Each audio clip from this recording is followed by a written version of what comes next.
This is a Rubbing Minds special for International Women's Month, powered by Lipton.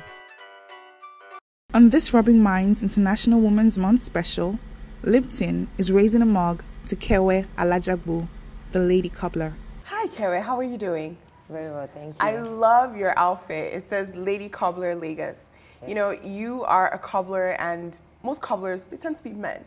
So talk to us a little bit about how you ventured into this industry and what your experience has been like. Okay, I ventured into it because I have a very big feet.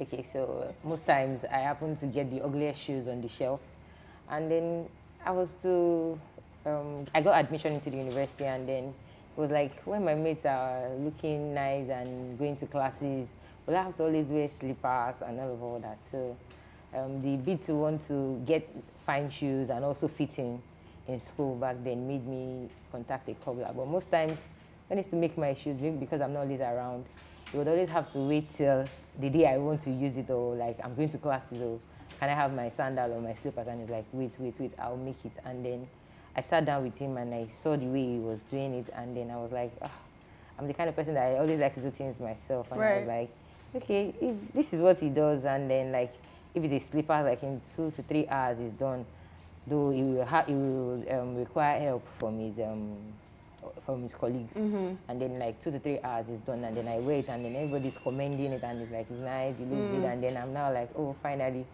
I can now fit into those that have that will go out, and then somebody will say your footwear is nice, and all that. And so that was how it all started. Yeah, and what's your experience been like, you know, being a woman in a male-dominated industry? You know, has it been a challenging experience for you? Yes, because everybody's always asking if I can. Mm-hmm. They feel because I'm a lady or female, I can't.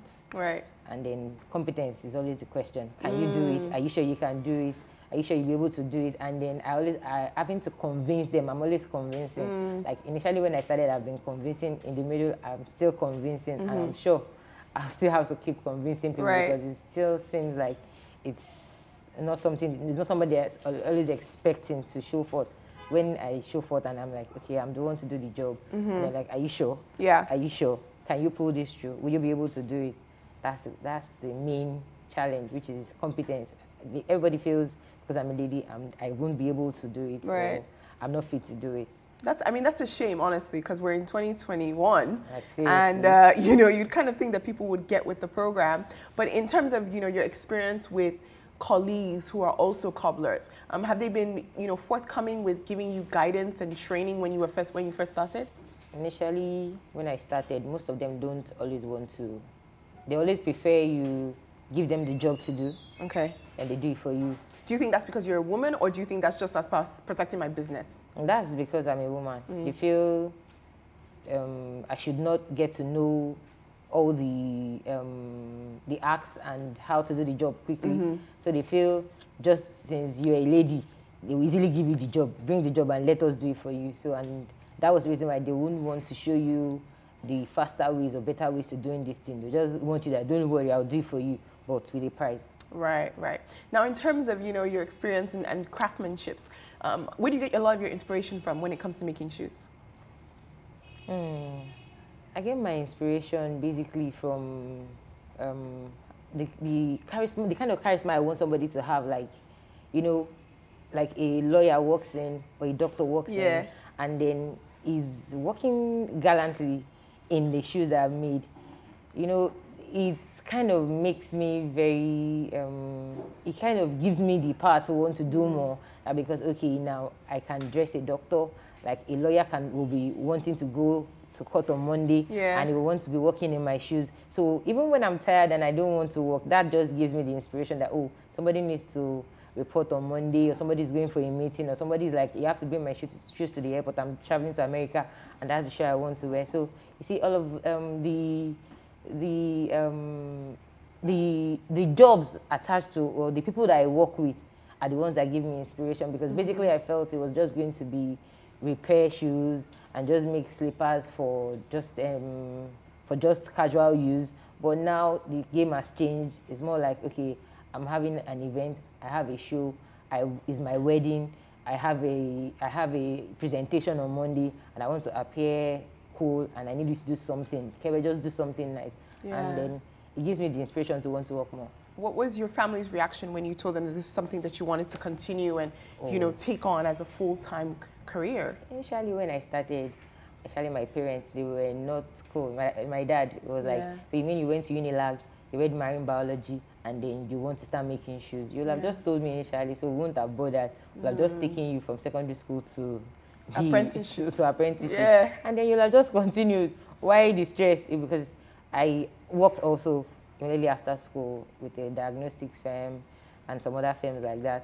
So when I decided that I wanted to go into shoemaking and shoe designing, it was like, no, he's not going to accept that. And then it was more like, he has gotten me a job. Yeah.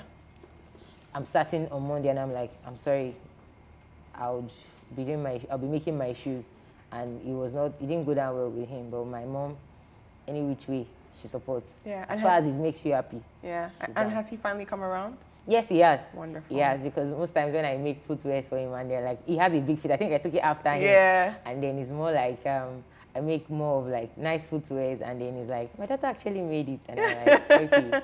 That's brilliant. You know, I have to say congratulations on everything. Thank you. You actually do make beautiful shoes, and hopefully, you know, my feet aren't big, but they're like really narrow and skinny, and enough about my feet, Jerry. Anyways, before we wrap up, what are you choosing to challenge? You know, the theme for this month is Choose to Challenge for International Women's Month. What are you choosing to challenge?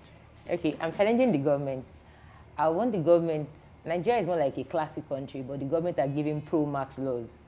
So I think the government should give us classy laws that would work for our kind of economy, our kind of people, our kind of startups, our kind of businesses, our kind of graduates, because it's more like the government or the country is asking too much from its people. So I think the government, I'm challenging the government to please give us classy laws, affordable, or how do I put it now, laws that we will be able to follow, because we know that they're not giving us everything that is meant. They're not making all the necessary available, but they are wanting us to be the perfect citizens, which doesn't really work. Yeah. So thank you so much for that, Kevwe. Wonderful having you on this special edition of Rubbing Minds. Ebuka is going to be with us right after this. We'll be right back. This is a Rubbing Minds special for International Women's Month, powered by Lipton.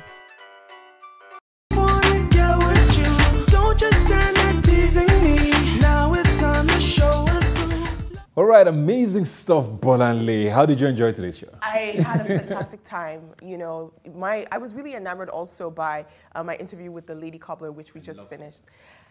Because people always think cobbler and think of a man.